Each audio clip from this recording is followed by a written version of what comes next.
नमस्कार दोस्तों, JEE classes Meerut परिवार में मैं डॉक्टर अंकित भारद्वाज आपका स्वागत करता हूं।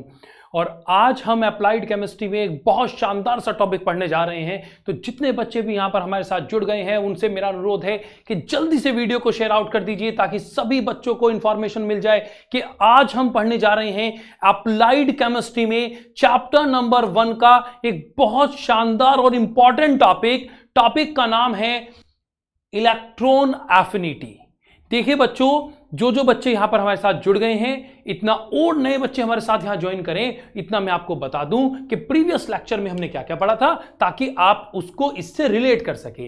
लास्ट लेक्चर में हमने पढ़ा था कि आयोनाइजेशन एनर्जी क्या है ना, आयोनाइजेशन पोटेंशियल क्या होता है। IE मैंने आपको पढ़ाया था कि किसी इलेक्ट्रॉन को बाहर निकालने के लिए जितनी एनर्जी की रिक्वायरमेंट होती है उसे उसकी आयोनाइजेशन एनर्जी कहते हैं। यहां मैंने आपको जो आज पढ़ाना है उसमें मुझे पढ़ाना है इलेक्ट्रॉन एफिनिटी। आप इस दोनों को एक चीज कभी भी ना माने, दोनों बिल्कुल अलग अलग हैं।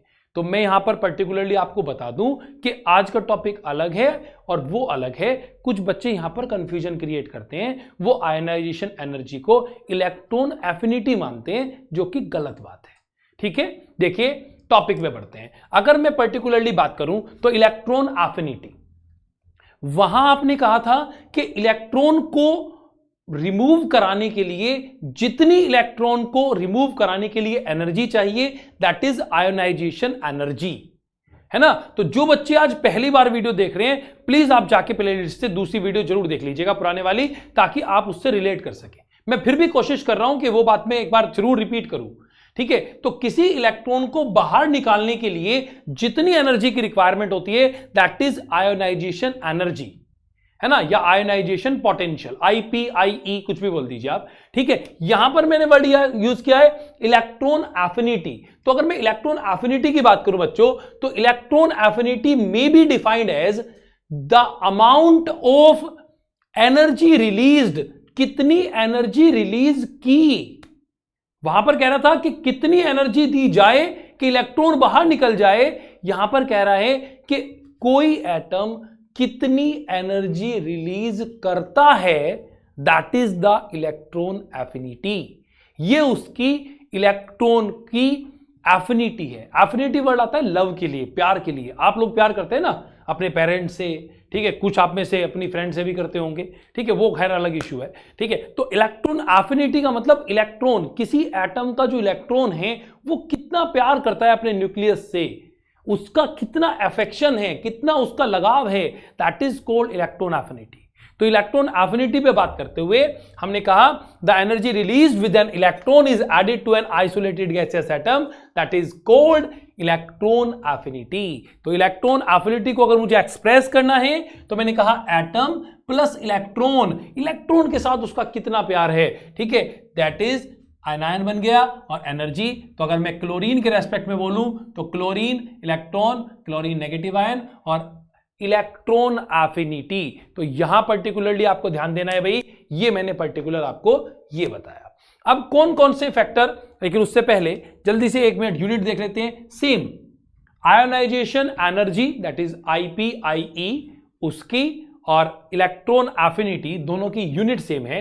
इलेक्ट्रॉन वोल्ट, E स्मॉल लिखना चाहिए, ज्यादा बेटर रहेगा, है ना। E स्मॉल लिखते हैं इलेक्ट्रॉन के केस में, तो EV अपॉन एटम कह दीजिए या किलोजूल पर मोल कह दीजिए, दैट इज द सफिशिएंट। ये दोनों के लिए सेम था, आयोनाइजेशन पोटेंशियल के लिए भी और इलेक्ट्रॉन एफिनिटी के लिए, दोनों के केस में यूनिट जो है वो बराबर रहती है। आगे बढ़ते हैं। मैंने कहा electron affinity affecting electron affinity, मतलब कौन कौन से ऐसे फैक्टर्स हैं जो इलेक्ट्रॉन एफिनिटी को अफेक्ट करते हैं, मतलब उसके लिए रेस्पॉन्सिबल है, जिनसे इलेक्ट्रॉन एफिनिटी बढ़ेगी, घटेगी, जो भी कुछ है। ठीक है, तो जैसे नंबर फर्स्ट आपके सामने लिखा है न्यूक्लियर चार्ज। अगर मैं न्यूक्लियर चार्ज की बात करूं बच्चों, तो न्यूक्लियर चार्ज का मतलब क्या हुआ कि उसका अट्रैक्शन कितना है।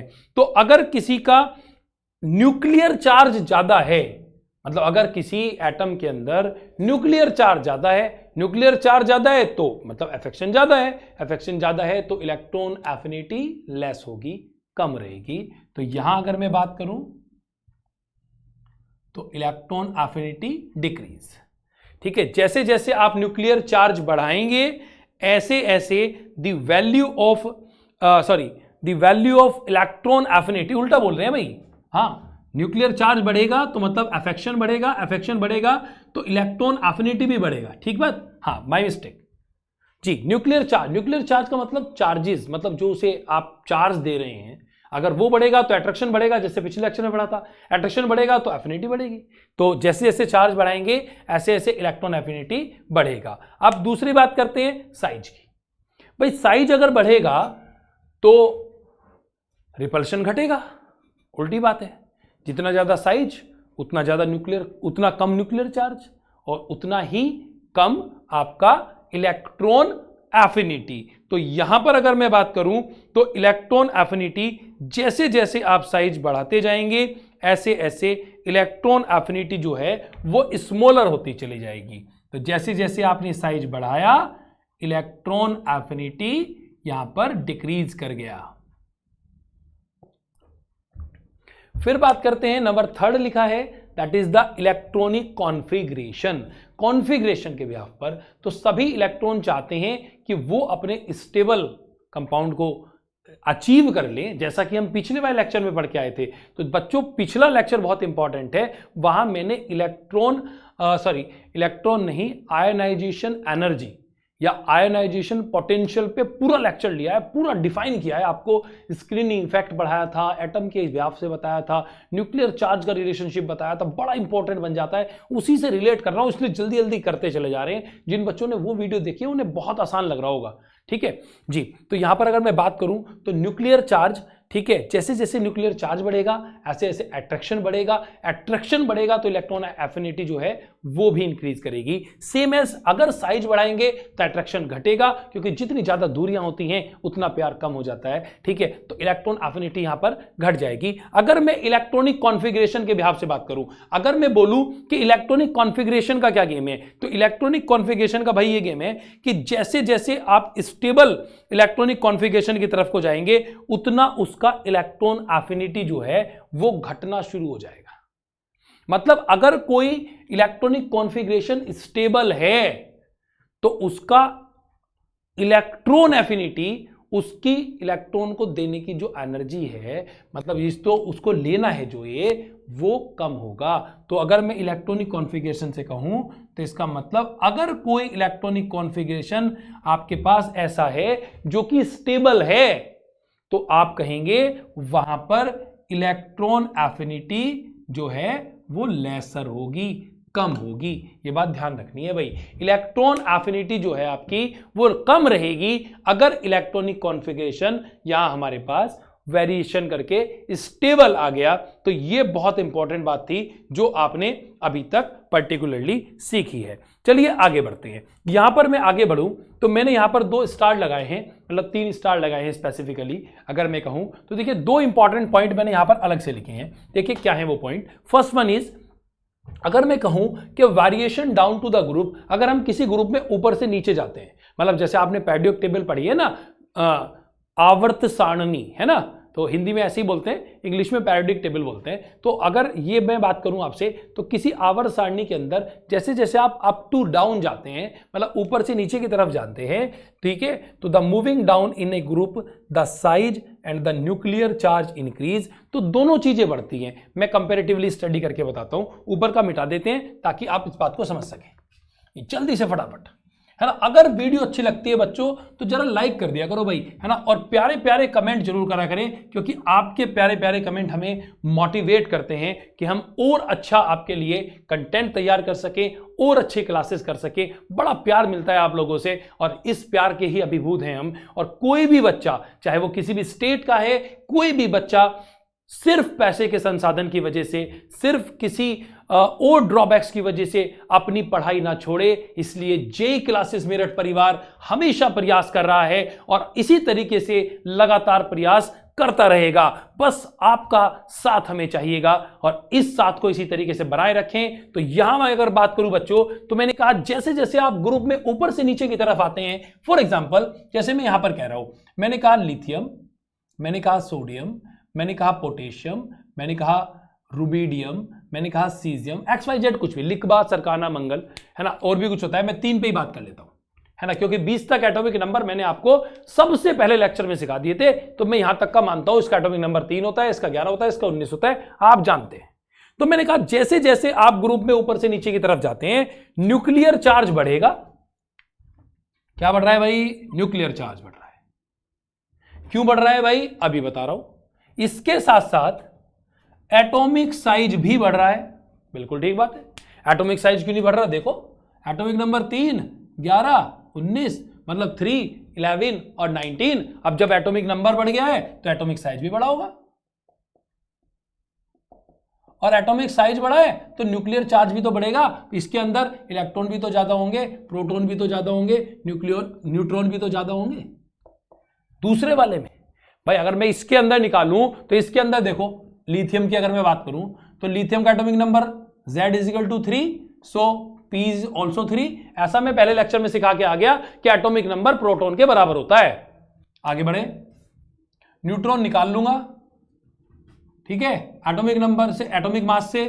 और अगर मैं इलेक्ट्रॉन की बात करूं तो इलेक्ट्रॉन भी 3, क्योंकि चार्ज नहीं है। अभी इसी तरीके से निकाल लेंगे, ठीक है। अब मैं यहीं पर कंपेयर कर लेता हूं डायरेक्टली, क्यों निकालने की कोशिश करनी। यहां पर Z = 11, तो न्यूट्रॉन भी कितने प्रोटॉन भी कितने हो गए भाई? 11, और इलेक्ट्रॉन भी चार्ज कुछ नहीं है तो 11।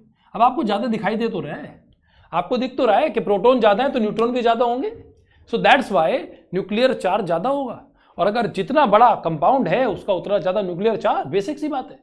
और जितना साइज भी ज्यादा है न्यूक्लियर चार्ज भी ज्यादा है। लेकिन यहां पर हमें जो प्रीफर करना है, यह बड़ी इंपॉर्टेंट बात है कि आप किस बात को ज्यादा प्रीफर करेंगे। क्योंकि अभी तक तो आप ये पढ़ के आए थे आयोनाइजेशन एनर्जी में कि अगर न्यूक्लियर चार्ज ज्यादा है और साइज कम है तो ज्यादा होगा।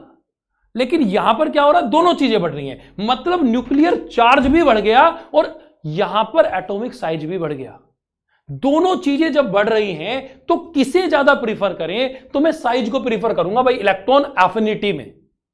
मैं इलेक्ट्रॉन एफिनिटी के लिए, आई अगेन रिपीट, कि मैं इलेक्ट्रॉन एफिनिटी के केस में साइज को ज्यादा प्रेफरेंस दूंगा न्यूक्लियर चार्ज के रेस्पेक्ट में, क्योंकि न्यूक्लियर चार्ज इतना बड़ा फैक्टर नहीं है कि साइज को घटा दे या साइज के इफेक्ट को शो ना होने दे। तो यह बात आपको ध्यान देनी है। तो आपने किसे प्रीफर किया? आपने प्रीफर किया है एटॉमिक साइज को। सो इलेक्ट्रॉन एफिनिटी डिक्रीज। इसका मतलब जैसे जैसे आप ऊपर से नीचे आते हैं, बेशक न्यूक्लियर चार्ज बढ़ जाए लेकिन साइज भी तो बढ़ रहा है, तो साइज बढ़ेगा तो इलेक्ट्रॉन एफिनिटी घटेगी। ध्यान दीजिएगा भाई, बड़ी इंपॉर्टेंट बात। मैंने कहा again repeat, I again repeat, again again again. अब जब तक आपके ब्रेन में ना चली जाए तब तक रिपीट करता रहूंगा, क्योंकि आपसे एक भी सवाल गलत होने की उम्मीद नहीं रखता मैं। मुझे 50 में से 50 चाहिए, मुझे 100 में से 100 चाहिए, ठीक है। जितने भी आपके स्टेट में जो जितने भी नंबर का आपका एग्जाम होता है, 100 आउट ऑफ 100 चाहिए मेरे को भाई। मैं इतनी मेहनत से पढ़ा रहा हूं तो आपका भी फर्ज बनता है आप भी अपने ब्रेन में वो सारे एब्जॉर्ब करवाएं जो मैं एब्जॉर्ब कराना चाहता हूं। मैंने कहा कि इलेक्ट्रॉन एफिनिटी के केस में न्यूक्लियर चार्ज जब ऊपर से नीचे आते हैं तो बढ़ता है, बिल्कुल ठीक बात, साइज भी बढ़ता है। लेकिन मैं ज्यादा प्रेफरेंस किसे करूंगा? साइज को प्रेफर करूंगा। साइज को प्रेफर करूंगा तो न्यूक्लियर चार्ज वाला जो कॉन्सेप्ट है वो थोड़ा डाउन कर गया, और वो डाउन कर गया तो जाहिर सी बात है क्योंकि साइज बढ़ रहा है, इसलिए इलेक्ट्रॉन एफिनिटी की अगर मैं बात करूं तो इलेक्ट्रॉन एफिनिटी घटती है। तो यह बहुत इंपॉर्टेंट बात थी जो मैंने आज आपको बताई है। इसको बहुत अच्छे से याद कीजिएगा भाई, इंपॉर्टेंट लिखो इसके लिए, इंपॉर्टेंट लिखें भाई इसके लिए, ठीक है। चलिए आगे बढ़ते हैं। नंबर नेक्स्ट पॉइंट लिखा है मैंने, अलोंग ए पीरियड। जब आप किसी पीरियड में होते हैं, मतलब अगर मैं पर्टिकुलरली बात करूं तो किसी पीरियड के केस में अगर मैं बात करूं तो आप जब लेफ्ट से राइट जाते हैं तो साइज तो डिक्रीज करता है। देखो मैंने कहा एक साइड में सोडियम, उसके साइड वाला मैग्नीशियम, इसका एटॉमिक नंबर 11, इसका एटॉमिक नंबर 12। ये बात समझते हैं? इसके शेल भरो 2, 8, 1, इसके शेल भरो 2, 8, 2। इसके पास 3 शेल हैं KLM,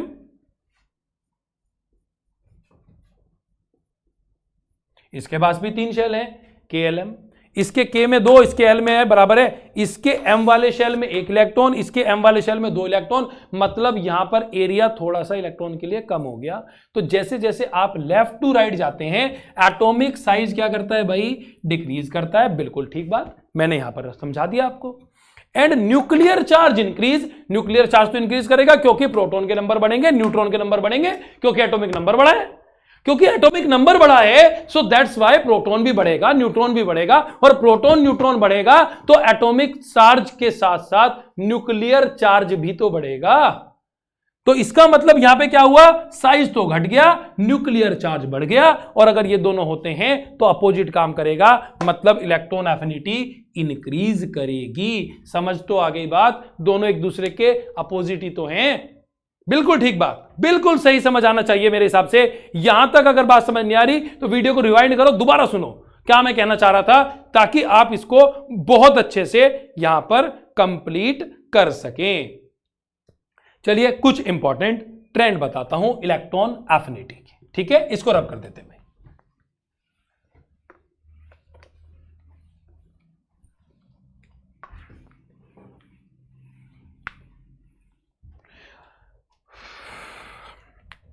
हेडिंग डालिए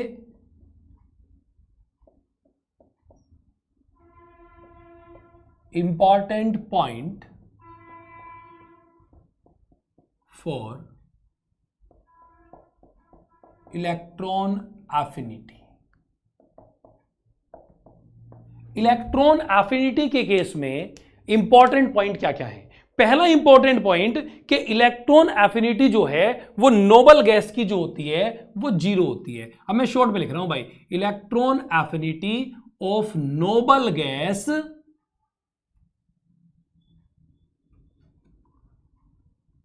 इज 0। कि इलेक्ट्रॉन एफिनिटी जो है किसकी, नोबल गैस की, वो क्या है भाई, 0 है, ये आपको ध्यान देना है। और अगर मैं यहां पर बात करूं तो जो सेकंड ए है उनकी भी लगभग 0। Electron affinity of BE and MG, beryllium और मैग्नीशियम, एटॉमिक नंबर जानते हो ना, बेरिलियम का 4 कैसे टूटेगा, 2 स्टेबल है, मैग्नीशियम का 12 कैसे टूटेगा, 2 8 2 लगभग स्टेबल है, इसलिए है ना। तो इनकी भी ऑलमोस्ट 0 इज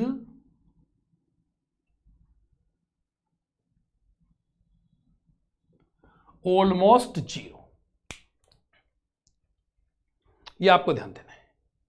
फिर मैंने आपसे अभी बताया कि जैसे जैसे आप ग्रुप में लेफ्ट टू राइट जाते हैं इलेक्ट्रॉन एफिनिटी बढ़ती चली जाती है। मतलब अगर मैं यहां पर आपसे पूछूं कि बताओ भाई, एक साइड तो ऑक्सीजन है और एक साइड में है फ्लोरीन, बताओ किसकी इलेक्ट्रॉन एफिनिटी ज्यादा होगी। तो आपने पढ़ा कि लेफ्ट टू राइट जैसे जाएंगे, जैसे सचिन तेंदुलकर खेल रहे हो, छक्का मार दे तो बॉल बाउंड्री के बाहर ही जानी है, तो ऐसे ही जैसे जैसे आप लेफ्ट टू राइट जाएंगे ऐसे ऐसे इलेक्ट्रॉन एफिनिटी बढ़ती चली जाएगी।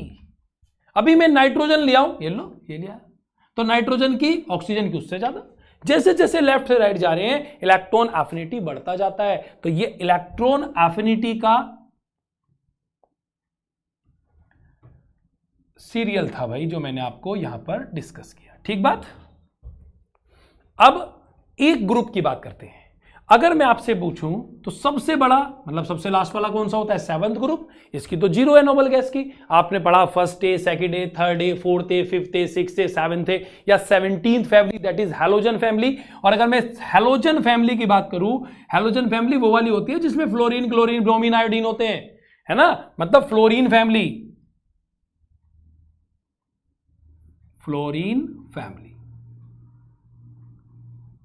हैलोजन फैमिली की अगर मैं बात करूं तो इनकी इलेक्ट्रॉन एफिनिटी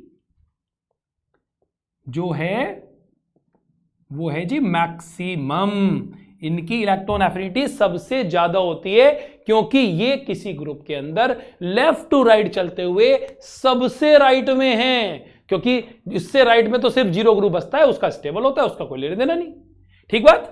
लेकिन आज के लेक्चर का सबसे बड़ा पॉइंट ये लो जी, ये लगाओ क्वेश्चन मार्क, ये लगाओ क्वेश्चन मार्क, ठीक है।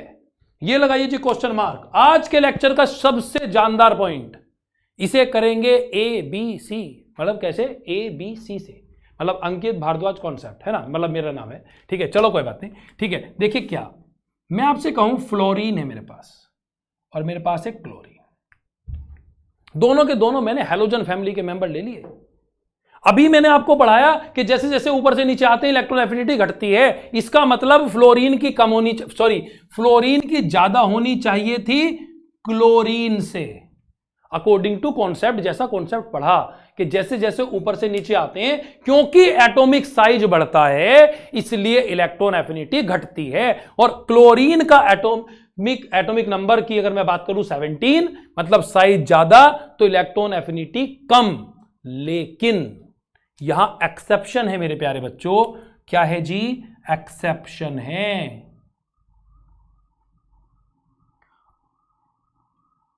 अपवाद है जी, ये एक्सेप्शन है। क्या है एक्सेप्शन? एक्सेप्शन ये है कि क्लोरीन की एफिनिटी जो है वो फ्लोरीन से ज्यादा है, और फ्लोरीन से नहीं, सबसे ज्यादा है। तो आपने लिखा कि chlorine have maximum electron affinity, chlorine की एफिनिटी सबसे ज्यादा है। अपवाद है भाई ये, इस बात को यहीं के यहीं नोट डाउन कर लीजिएगा, और जहां भी आप अपने पेपर पे नोट कर रहे हैं उस पर भी मार्क लगा लीजिएगा, स्टार लगा के, एक नंबर में आ गया, गलती नहीं करके आना। क्लोरीन की इलेक्ट्रॉन एफिनिटी सबसे ज्यादा होती है, एक्सेप्शन है ये, अपवाद है केमिस्ट्री का, ठीक है। रीजन होता है स्पेसिफिकली, लेकिन वो मैं आपको यहां पर नहीं डिस्कस कर रहा हूं क्योंकि वो आपके पॉलिटेक्निक के लेवल से बहुत ऊपर की बात है, ठीक है। चलिए आगे बढ़ते हैं, एक और हेडिंग के साथ आपके साथ जुड़ेंगे फटाफट से, है ना। 2 हेडिंग तो एटलीस्ट कम से कम कंप्लीट कर ही लेते हैं। First one is electron affinity. अब एक और बात करते हैं, इलेक्ट्रॉन नेगेटिविटी। एक और हेडिंग है भाई, electron negativity.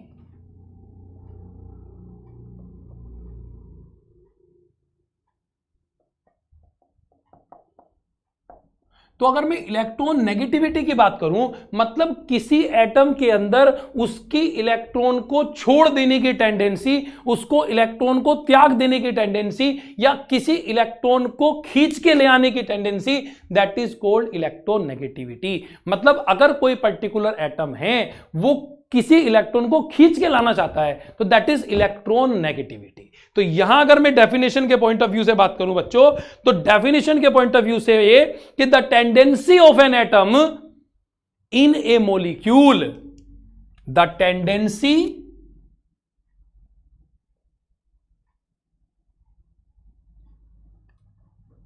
Of an atom in a molecule, किसी मोलिक्यूल के अंदर किसी एटम की वो tendency to attract bounded electron, to attract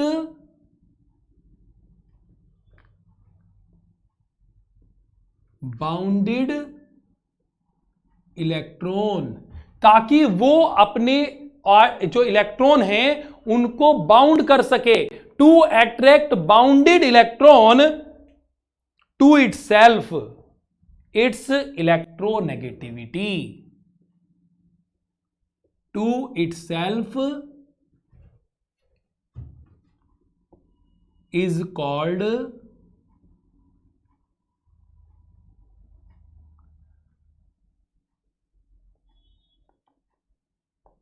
electronegativity, ठीक है। इसे इलेक्ट्रॉन नेगेटिविटी कहते हैं। यहां पर अगर मैं बात करूं, ठीक है, तो फ्लोरीन जो है, फ्लोरीन की इलेक्ट्रॉन को खींचने की ताकत सबसे ज्यादा है। देखो रीजन सुनिए, मैं 2 का कंपेयर करता हूं। मैंने एक साइड कहा ऑक्सीजन, एक साइड मैंने कहा फ्लोरीन। ऑक्सीजन का सिंबल O, इसका F, इसका एटॉमिक 8, इसका 9। कैसे डिफाइन करूं? 2, 6, 27। यहां पर तक बात समझ आती है। मैंने आपसे कहा था कि कोई भी एटम ये चाहता है कि वो अपने आप को स्टेबल कर ले, वो अपने आउटर मोस्ट में 8 इलेक्ट्रॉन ले आए, वो ऑक्टेट रूल को फॉलो कर ले। ये बात हम पढ़ के आए। अब इसे कितने इलेक्ट्रॉन चाहिए? 2। कितने इलेक्ट्रॉन चाहिए? 2। इसे कितने चाहिए? 1। इसे कितने चाहिए? 1। इसे कितने चाहिए? 2। देखो समझो ना भाई, फ्लोरीन के पास 9 है, मतलब 2 7, इसे 1 इलेक्ट्रॉन की जरूरत है, सिर्फ जस्ट ओनली 1। और यहां पर 2 इलेक्ट्रॉन की जरूरत है, 2 चाहिए भाई, 2 लेके आने हैं। अब 2 इलेक्ट्रॉन खींच के लाना इतना आसान काम नहीं है, 1 इलेक्ट्रॉन खींच के लाना उसके कंपेयर में आसान है। मतलब फ्लोरीन की इलेक्ट्रॉन को खींच के ले आने की ताकत सबसे ज्यादा होती है। तो फ्लोरीन की इलेक्ट्रॉन नेगेटिविटी सबसे ज्यादा रहेगी, ये आपको ध्यान देना है। मैक्सिमम कोई पूछे फ्लोरीन की इलेक्ट्रॉन खींचने की ताकत, that is electron negativity, maximum है, लेकिन इलेक्ट्रॉन एफिनिटी जो अभी पीछे वाली हेडिंग पढ़ाई है उसमें क्लोरीन की इलेक्ट्रॉन एफिनिटी फ्लोरीन से ज्यादा होती है। और अगर मैं कहूं कि किसी ग्रुप में ऊपर से नीचे जा रहे हैं, मतलब जैसे फ्लोरीन, क्लोरीन, ब्रोमीन, आयोडीन, ऐसे कुछ भी कहूं, तो अब जैसे जैसे साइज बढ़ेगा तो ऑर्बिटल बढ़ेंगे। मतलब अगर मैं क्लोरीन की बात करूं 17, सेम कॉन्सेप्ट जो पीछे बढ़ के आए थे, 2 8 7, पहले वाले में 2, फिर 1 2 3 4 5 6 7 8, दूसरे वाले में 8, तीसरे वाले में 7, 3 4 5 6 7, ठीक है।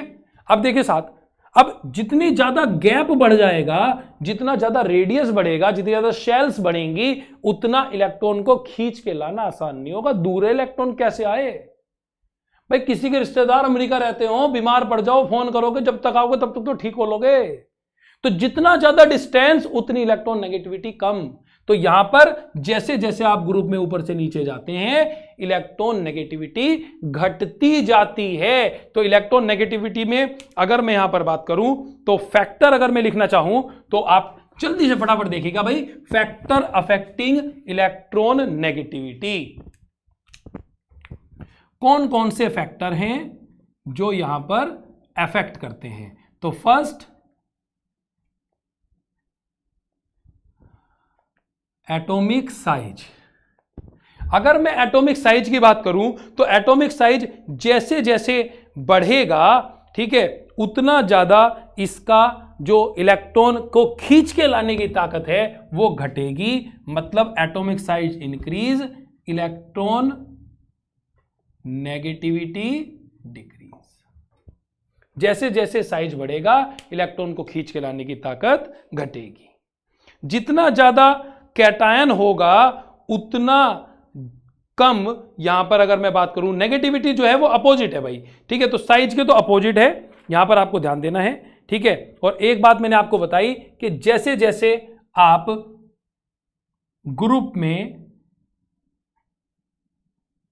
ठीक है, ऊपर से नीचे जाते हैं, lower higher to lower, electron negativity आपकी डिक्रीज करती है। सेम एज अगर आप लेफ्ट टू राइट जाते हैं तो इलेक्ट्रॉन नेगेटिविटी इंक्रीज करती है। ये आपको ध्यान देना है, ठीक है, क्योंकि फ्लोरीन की यहां पर सबसे ज्यादा होती है। ये आपको ये बातें बिल्कुल अच्छे से कंसीडरेशन में रख लेनी है। तो देखिए, इलेक्ट्रॉन नेगेटिविटी या इलेक्ट्रॉन एफिनिटी दोनों अलग अलग बात हैं। इलेक्ट्रॉन को कितनी एनर्जी दी जाए, दैट इज इलेक्ट्रॉन एफिनिटी, और कितनी इलेक्ट्रॉन को खींचने की ताकत है उसके अंदर, जितना वो खींच के ले आए। जैसे मैं खींच के ला रहा हूं आपके ब्रेन को जहां मुझे पहुंचाना है, ठीक है, उसे बोला इलेक्ट्रॉन नेगेटिविटी। तो यहां पर ये एक आसान से 2 कॉन्सेप्ट मैंने आज आपको सिखाए। एक मैंने आपको इलेक्ट्रॉन एफिनिटी सिखाया, एक मैंने आपको इलेक्ट्रॉन नेगेटिविटी सिखाया। और इससे पहले लेक्चर में मैं बार बार बोल रहा हूं भाई, आयोनाइजेशन एनर्जी पढ़ के जरूर जाना। ये वाला लेक्चर अगर आज आप पहली बार देख रहे हो तो आपसे नम्र निवेदन है मेरा, स्पेशल मैं आपसे निवेदन कर रहा हूं कि आप इससे प्लेलिस्ट में जाकर इससे पहले वाला लेक्चर जरूर देख लीजिएगा। उसके बहुत सारे कॉन्सेप्ट यहां पर लगाए हैं मैंने, ताकि वो आपके लिए ये वाला लेक्चर बहुत ज्यादा इजियर हो जाए। अगर कभी ऐसा लगता है कि वीडियो को देखने के बाद कुछ बातें समझ नहीं आई हैं, तो भी किसी तरीके की कोई टेंशन लेने की जरूरत नहीं है। आपको दो काम करने हैं। पहला काम यह करना है कि लगातार 2-3 बार वीडियो को देखें, आपको कॉन्सेप्ट धीरे धीरे क्लियर होने लगेंगे। इसके अलावा जो हम लाइव सेशन में आपकी क्लासेस लेंगे, उन क्लासेस को ज्वाइन करें। आप हमारे टेलीग्राम चैनल को ज्वाइन कर सकते हैं और उस पर अपने जो भी डाउट्स हैं वो डाल सकते हैं, ताकि जो डाउट क्लास हो आपकी लाइव सेशन वाली, उस क्लासेस में आपके सारे डाउट्स में क्लियर कर सकूं, आपके साथ डायरेक्टली कन्वर्सेशन कर सकूं। तो आज की क्लास को यहीं पर विराम देते हैं और कल दोबारा से मुलाकात होगी भाई, ठीक है। और सेम टॉपिक पे हमें पढ़ना है। अभी एटॉमिक स्ट्रक्चर वाला चैप्टर ही चलेगा और बहुत बढ़िया शानदार लेंथी चैप्टर है, लेकिन मजबूती से चल रहा है। और अब आज की क्लास को यहीं पर आपके बहुत बहुत धन्यवाद के साथ समाप्त करते हैं। मिलेंगे कल दोबारा से। धन्यवाद। जय हिंद, जय भारत।